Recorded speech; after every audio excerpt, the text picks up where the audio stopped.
dorongan dari iman itu yang memberikan kepada kita perintah untuk berbuat baik dalam kehidupan. Mata diminta melihat yang baik, telinga mendengar yang baik, mulut berkata yang baik. Itu ada nanti ayatnya di Quran. Makanya ngajinya yang total.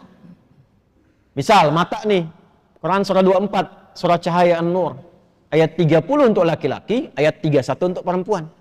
Kalau imannya dilatih dengan kuat, nanti iman itu punya transmisi gelombang. Masuk lewat fisik, kita dibimbing fisik untuk melihat. Masuk ke mata melihat. Qul lil mu'minina. Sampaikan, katakan Muhammad SAW kepada setiap insan beriman. Tuh, yang ada imannya. Yaghuddu min absarihim. Bila iman itu masuk ke dalam mata, maka iman akan menjaga mata supaya melihat yang baik-baik saja. Yang tak layak dilihat, iman akan berkata, palingkan. Makanya mata itu punya pandangan standar iman, punya pandangan standar yang bukan beriman. Sehingga nampak bagi kita ukuran. Coba kalau kita beriman itu kan, pakaian itu nggak semuanya bisa dilihat. Pak, Bu, nggak semua bisa dilihat. Bagi orang yang tidak beriman, pakaian terhormat itu banyak ragamnya. Aurat terbuka pun mungkin biasa karena nggak ada iman. Bagi orang beriman tidak, imannya mengatakan palingkan, itu dilarang. Ada batas yang harus dilihat. Jadi kalau di tempat lain tertentu misalnya ada yang mengatakan itu biasa saja, itu pakaian terhormat untuk mereka. Iya, karena nggak ada imannya. Nah, bagi orang beriman itu standarnya apa? Standar iman. Itu yang menentukan hubungan kita dengan Allah. Makanya ada aturan dan ada hikmah di dalamnya. Coba kalau antum lihat tayangan-tayangan misalnya, lihat gambar di YouTube atau misalnya tayangan dan sebagainya, ada terbuka aurat. Iman itu pasti otomatis bekerja.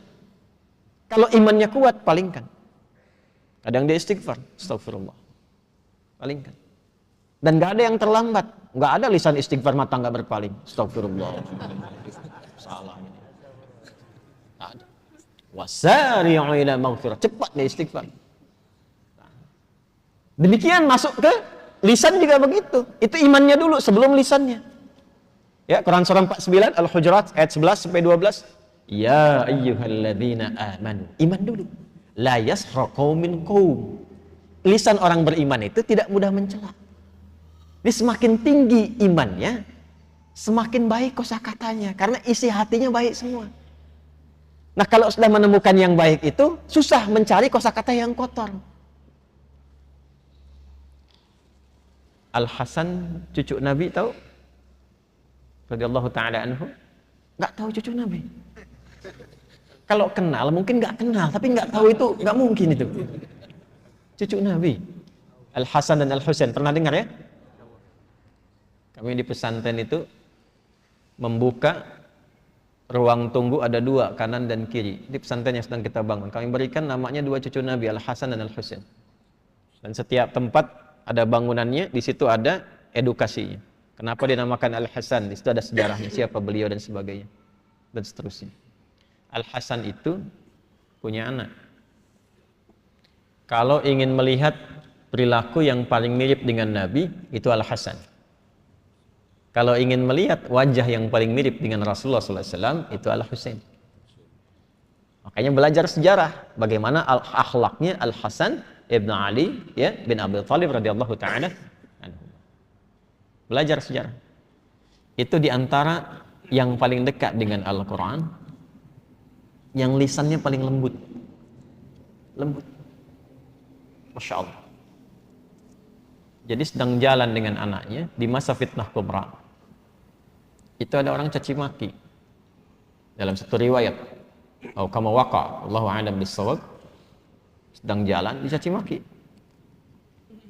Begitu dicaci maki, kan ada satu masa fitnah kubra itu, ada fitnah yang sangat besar, sampai orang berani mencaci maki cucunya Nabi SAW. Dan itu terkenal orang soleh. Beliau diam. Anaknya berkata kepada ayahnya, abati lima lam tarud, atau kama qala, ayah, kenapa enggak dijawab? Maksudnya enggak diklarifikasi. Bahwa enggak benar demikian. Apa jawabnya? Wala adri kaifa arud. Bapak tuh enggak tahu cara jawabnya bagaimana.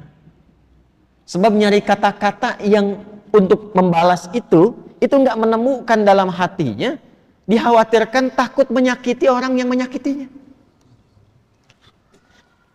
Itu yang sering saya katakan, mencela yang sudah tercela itu buang-buang energi. Kalau sama-sama mencela ya sama-sama kotor kan. Nah, beliau itu mencari ke dalam hatinya sampai nggak menemukan kata-kata kotor atau sekedar untuk mengatakan saya tidak seperti yang Anda sampaikan, karena khawatir kalimat itu justru menyakiti orang yang sedang menyakitinya. Itu Al Hasan.